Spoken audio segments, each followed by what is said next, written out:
Assalamualaikum warahmatullahi wabarakatuh. Perkenalkan, nama saya Anida Yastisari, NPM 212121019 dari jurusan Pendidikan Bahasa Indonesia kelas 2A. Pada kesempatan kali ini, saya akan memaparkan mengenai analisis nilai-nilai yang terkandung dalam novel Khotbah di Atas Bukit karya Kunto Wijoyo. Nah, sebelum kita membahas novelnya, mari kita kenali lebih dahulu pengarangnya. Kunto Wijoyo lahir di Bantul, Yogyakarta pada tanggal 18 September 1943. Ayahnya merupakan seorang dalang dan juga pembaca Macapat. Sedangkan buyutnya adalah seorang khattat atau penulis mashaf Al-Quran dengan tangan. Karena ayahnya seorang dalang dan eyang buyutnya penulis mashaf Al-Quran, hal tersebut sangat berpengaruh terhadap kepribadian Kunto Wijoyo, terutama kepribadiannya dalam bersastra. Karya sastranya lekat dengan budaya Jawa, terutama tradisi dalang dan Islam. Nah, Kunto Wijoyo merupakan sastrawan angkatan 70-an. Dalam sastra Indonesia, angkatan 70 merupakan angkatan pembawa sastra baru dengan corak berbeda dengan angkatan sebelumnya. Salah satu sastrawan yang membawa corak baru yaitu Sutarji Kazum Bahri. Ia mengenalkan puisi dengan corak baru terhadap sastra Indonesia, yaitu puisi mantra. Angkatan 70 lahir karena anggapan sastrawan angkatan 70 terhadap karya-karya angkatan 66. Sastrawan angkatan 70 merasa karya-karya angkatan 66 tidak maju dan hanya berbasis melawan pemerintah. Karena banyak karya-karya sastra yang ditujukan untuk menjatuhkan pemerintah. Setelah mengenal Kunto Wijoyo beserta angkatannya, mari kita membahas karya sastranya. Mari kita mulai dengan sinopsis. Novel Khotbah di Atas Bukit ini menceritakan tentang Barman, laki-laki tua yang sejak awal menjadi kepala keluarga. Barman selalu berpindah-pindah tempat tinggal karena ia seorang diplomat. Barman hidup bersama anaknya yaitu Bobby, dan istrinya telah meninggal dunia ketika Bobby masih kecil. Semenjak istrinya meninggal, ia memuaskan nafsunya bersama wanita-wanita penghibur. Kehidupan Barman terbilang mewah dan serba berkecukupan, sehingga wanita menjadi dunia hiburannya. Setelah pensiun, Barman membuka usaha percetakan. Namun, lama-kelamaan ia merasa jenuh dan usaha tersebut diteruskan oleh anaknya. Melihat sang ayah yang selalu terlihat kurang bersemangat, Bobby akhirnya membawa ayahnya ke dokter. Namun, ternyata Barman tidak mempunyai masalah kesehatan.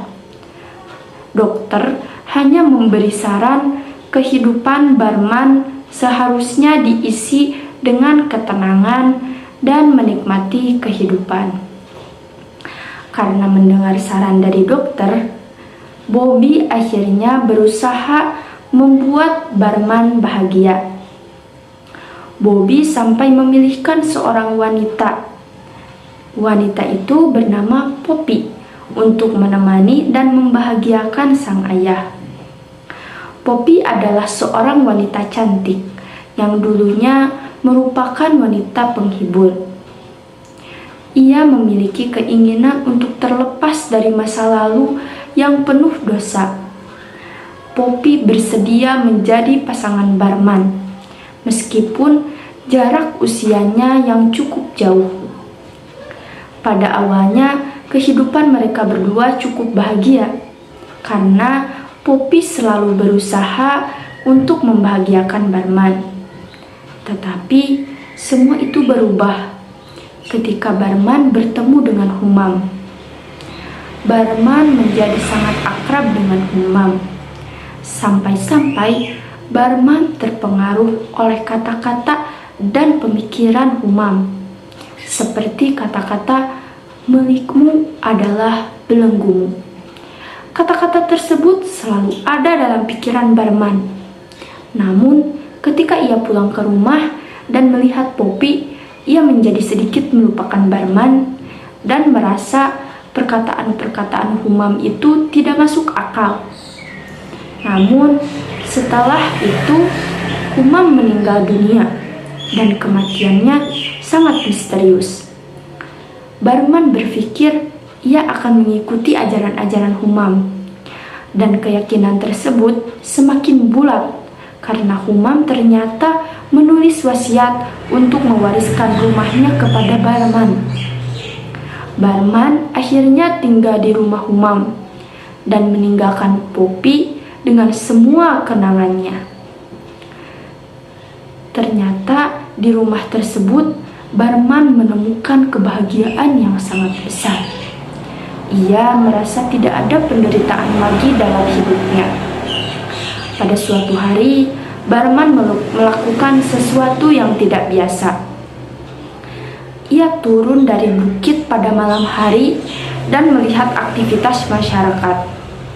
Ia bertanya kepada warga-warga yang tertidur di emperan jalan, "Berbahagiakah engkau?" Lalu keesokan harinya, keadaan pasar menjadi gempar. Terutama penjaga malam merasa kejadian semalam itu sangat nyata. Sampai akhirnya salah satu warga mengetahui bahwa yang menyerukan kata tersebut adalah Barman. Semua warga berbondong-bondong pergi ke rumah Barman.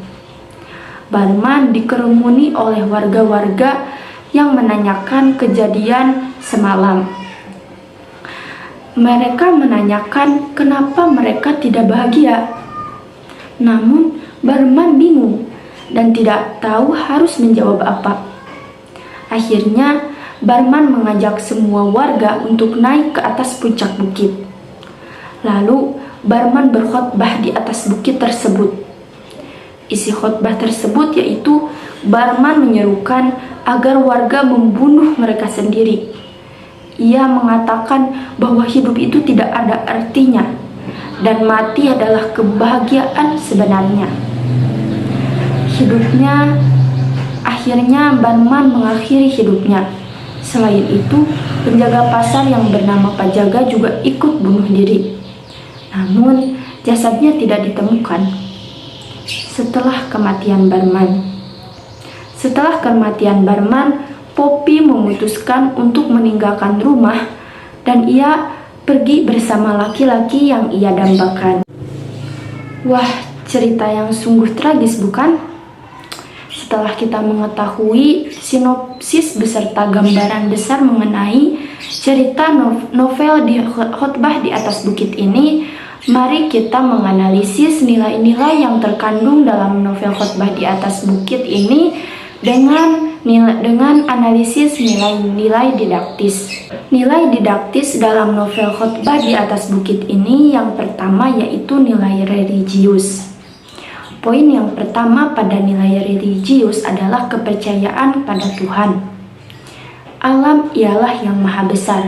Kita hanya bagiannya. Jangan sedih atau gembira. Kembalilah ke sana, ia akan menerima kehadiranmu. Halaman 81. Dalam kutipan tersebut menggambarkan pencipta alam, yaitu Allah. Kita hanya bagian dari ciptaannya, bagian dari alam. Jadi kita jangan terlalu banyak sedih ataupun gembira. Kita harus kembali kepada Allah dan Allah akan menerima kehadiran kita. Lalu poin yang kedua yaitu bertobat. Tobat adalah sikap penyesalan atas perbuatan tidak sesuai ajaran agama. Kunto Wijoyo menggambarkan nilai-nilai tersebut pada tokoh Poppy. Ia menggambarkan Poppy sebagai orang yang bertobat dari dosa-dosanya. Bentuk pertobatan Poppy yaitu bersedia hidup bersama Barman, meninggalkan semua masa lalunya yang kelam. Yang kedua yaitu nilai pendidikan. Nilai pendidikan adalah nilai yang memuat unsur-unsur pendidikan dan pengajaran tentang kebenaran dalam suatu karya sastra. Dalam novel khotbah di atas bukit ini juga terdapat nilai-nilai pendidikan. Salah satunya yaitu perkembangan psikologi. perkembangan psikologi memiliki peran penting, terutama pada anak untuk pertumbuhan dewasanya nanti. Kunto Wijoyo memasukkan nilai tersebut pada tokoh Barman yang menjaga psikologi anaknya, yaitu Bobby. Nilai yang ketiga yaitu nilai sosial. Poin yang pertamanya yaitu pengorbanan. Pengorbanan merupakan sikap yang ditunjukkan seseorang kepada orang lain dengan tulus tanpa tuntutan apapun. Misalnya pengorbanan istri kepada suami. Nah, dalam novel ini digambarkan nilai pengorbanannya ditunjukkan oleh sikap Poppy.